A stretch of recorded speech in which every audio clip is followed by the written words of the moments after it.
Jehovah Jireh. Genesis 22:14. Here's where Abraham was called up on Mount Moriah, actually to give his son. And what they're thinking is that Islam says that he did not take Isaac up on the mountain. He took Ishmael up on the mountain.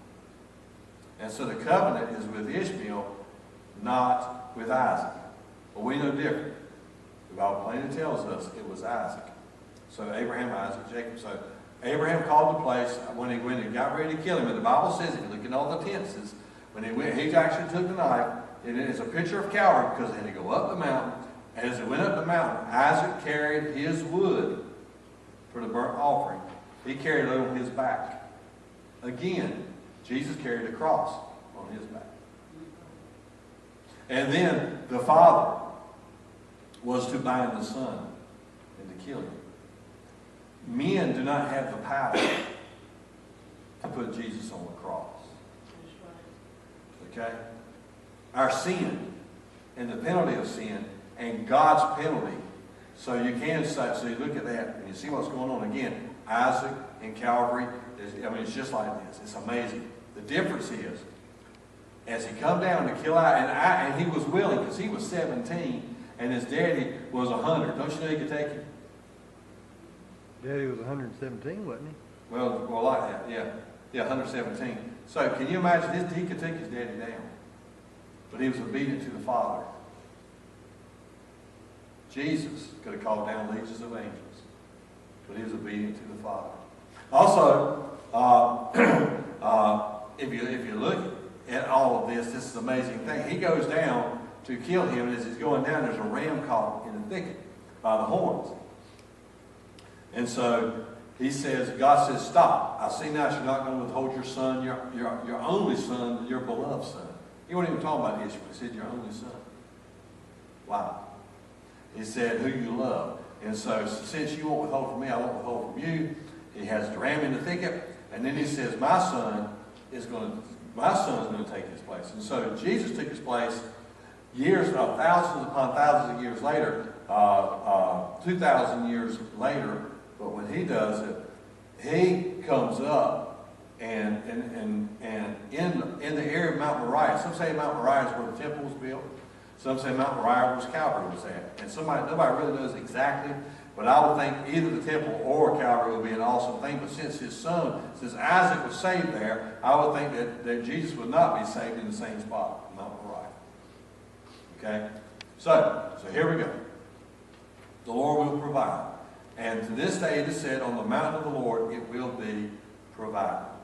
There's a lot of times when you're praying and you've got a need in your life, I can guarantee you, if nothing else, is to give you a peace of mind while you're waiting for God to move. Because let me tell you something, when you pray to God, God's going to move. He might not move the way we want it. His timing might not be our timing. Like I tell Lucy and Daniel, now I tell my grandyoungers, little Emmy, there were some little cards that she got somewhere. And she said, Papa, we can't find any of those little cards, little play cards that have little characters on it. She said, you think you can find me some? I said, come here. Papa's on the hunt. Well, you know what? Everywhere I went, there was none. And so it took about a month. And I had to walk into the Dollar Tree, and there they were. So I picked up 5 packs of them. And then I had to wait a couple of days because I was busy. They were busy. And finally one day she was coming through going to school in the morning, and I was out cranking in this truck or car. And so I hollered, stop! And I went and got those things and I gave them to her. He said, thank you, Papa. I knew you'd do it. Okay, look. See, I searched. I had to wait for the right time. And then I had the right time to find them, the right time to buy them, the right time to give them to Emmy. But she knew they were coming. So Papa said it. Matter of fact, I gave her another set. She said, Papa, you're awesome. She said, now can you get me a box to put them in? So I'm looking for the box now. Okay. But I mean, I think about my boys telling their girls, that's not the same man that raised me. Okay, that's not the same. That's not the same man. That's another man in Pawpaw's suit. That's not Pawpaw. Yes, that's Pawpaw. That's Pawpaw, not my daddy. That's Pawpaw. And DC and Daniel both coaching their daughters, and DC was coaching his daughter, and he was having a fit. She weren't listening. And blah blah blah blah blah. And I walked up to her. He said, "Daddy, can you talk some sense into her?" I said, "I sure will." I walked up and I put my arm around her and said, "Come here." I said, "What's wrong?" She said, "Daddy's just expecting." I said, "Don't worry about what Daddy's expecting. It's what you expect." I said, "This isn't about Daddy. This is about you." I said, "You forget all about Daddy. I know he's your coach, but just forget about Daddy. And you just have a good time." She said, "Okay, Papa." She ain't got to hit the whole game. And the rest of the games, you got to hit every time she went in the bat. And DC said, "What'd you do?" And then he come up to Hermie one time and he said, he looked over at Sierra and said, "That's not the same man that coached me." And then Bethany, and then Emery, she was doing the same thing. So Daniel said, "Can you talk to her, Daddy?" And so I went and got some black stuff smeared on your eyes, that little stuff. And so I said, "Emmy, y'all want to have some fun?" She said, "Sure, Pawpaw." I said, "Here, all y'all black in your eyes. Y'all look, and you go out there and you get it." She said, "Okay, Pawpaw." Well, instead of her putting it on like this, they put cat whiskers on. Every last one of them had cat whiskers, and they put a little black nose and cat whiskers. And Daniel said, "Dad, how are this going to be ferocious looking like a kitten?" They won the game. Yeah, but again, it's how you talk. Go ahead. I remember when my daddy, the grandkids come along, and I said, "Daddy, you didn't do all that stuff with us." He said, "I didn't have time trying to That's raise right. kids." He says, "But now I've got time." No, that's a chance for us to do it over again and make up for lost time. So as I say is, though, see, my grandbabies know if I tell them something, it's going to happen. They just have to wait until the time is right. The same way when God tells you He's going to take care of you, He's going to take care of you. The Lord will provide, but you got to wait for His timing and His answer. Excuse me, Go ahead, Pastor. go ahead. When I worked at Walmart and you brought your voice in there, your sweet little voice that loved music in the toy department, beat bang on all the toys. Anything that would make a noise. That's right. And I would go around there. They were rough on the toys. And I would have to say, "Are y'all going to buy that?" They were rough. "Well, we might." I said, "Well, be careful with it because you might tear it up." "Well, if I tear it up, my dad will buy it." I know when I was about 13 He was a years good old, dad. Daddy was coaching me playing baseball, and we were playing over at Casey's. He told me how to get up there and get a hit. I got up there and he got 2 strikes on me. Next thing I know, something stepped on me over. It was Daddy. He took me out of the game. He took my face to bat. And he got a hit. Yeah, I remember getting in the bat machine trying to tell DC and Daniel how to bat, and DC threw it up to 90 miles an hour instead of 70. And look, I'm sitting here and it goes, pop! I never gone against 90-mile-an-hour pitches before, ever. I said, "Come here, y'all just take care of it." Now look, the Lord will provide. Number 3, Jehovah Rapha. Jehovah Rapha. Again, and you got to look at this thing. Here's what you got to look at. Whenever you see God introducing Himself, here's what you got to do. Whenever God introduces Himself, you need to look at the story and see what's going on in the story, and that will help explain why He's explaining Himself this way. So now right here, these people here, they've gotten some bad water. It's poisoned water. And so they're needing something. And so again, here it is. I mean, here we go again. They're excited about what God is doing, but then they come to this bad spot. And so here we go. The Mara. the bad water. And he says, take this stick and throw it in.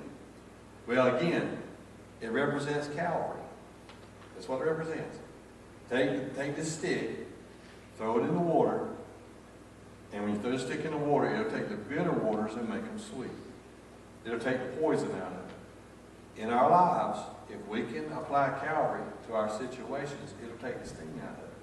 It'll take the poison out of it. Okay? Doesn't mean necessarily you're not going to have to go through it, but at least it will make a difference in your life because now you've applied the Calvary principle. So again, you got to look at what's going on here. So he's the Lord who heals. He heals you, but here's how he heals you. You apply Calvary, the stripes of Jesus Christ is what does it. Then Jehovah Nissi. Okay, Jehovah Nissi, Exodus 17. Now, in Exodus 17, now we've got a different story going. This guy's here. If you get the book of Exodus, there's all kinds of stuff going on. There's all kinds of things happening. And so now, the Lord is my banner, because now they're fighting. And Joshua is fighting Elimelech. And as he's fighting Elimelech, and he's holding up, he's standing there waiting. They're holding up Moses' hands, raising Moses' hands. Whenever his hands were up, they were winning. When his hands were down, they were losing. And so they held up his hands. And when they held up his hands, then of course, they won. The Lord is our banner. The Bible says when the enemy comes in like a flood, the Spirit of the Lord will raise a standard, which means a banner. Okay? What's that banner for? That banner is to give us hope. We had that banner up here, we took it down. But again, and a banner back there, God is doing it again. It's there to inspire hope. It's there for us to rally to something. Whenever there was a battle going on in the battlefield, especially back in the day, but now even again because of all this desert stuff, and you can't see anything else because of all the stuff going on, you look up and you try to find the banner, the standard. And once you find the banner, you can rally to the banner. Okay? So here's our banner. We'll move to the other side. Okay. It's in the back right there. See right there? That's our banner. That's our banner right up there up against the sound. And what is it? It's the cross. And so there was a little boy, he was lost. And so he asked the policeman, said, can you help me find my way home? He says, sure. Do you have any kind of an address? He said, I don't know my address. He said, well, do you have any idea what part of town? He says, no. He says, well, how can I lead you home if I don't know how to get a hold of anybody? Don't know your mom and dad's phone number, don't know where you live, don't know the addresses. He said, well, there's right next to us is a great big church, and it's got a steeple that raises up to the sky. And he says it's got a cross on top of it. He says, if you can take me to the cross, I can find my way home. Wow. That's awesome.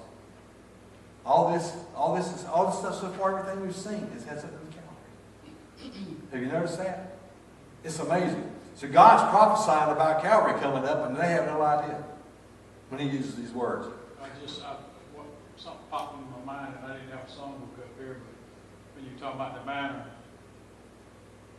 it says, this song says, there's a royal banner given for display to the soldiers of the king. That's right. That's right. Obviously, as a kid, we sang this song. I never given any thought to where the banner would have come from. Mm-hmm. They're talking about it, right? Yeah. It's like we got it. You gave song with that. Okay, so Lord's my banner. Folks up here,